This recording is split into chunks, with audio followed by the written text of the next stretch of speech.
Bigyang parangal sa Asia Pacific Broadcasting Plus Awards ang panata kontra fake news campaign ng GMA Network.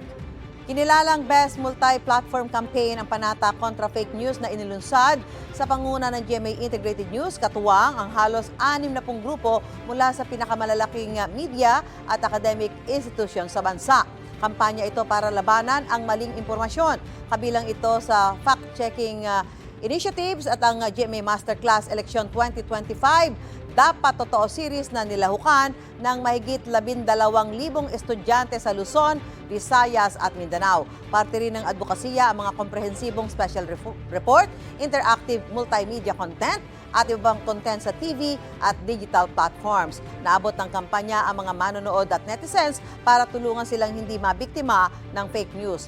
Para kay Senior Vice President and Head of GMA Integrated News, GMA Regional TV and Synergy, Oliver Victor B. Amoroso, ang pagkilalang ito ay karangalan at panawagan para kumilos. Sinasalamin din ito ang panata ng GMA Integrated News sa credible journalism at pakikipagtulungan sa mga komunidad at institusyon para protektahan ang katotohanan. Gusto mo bang mauna sa mga balita?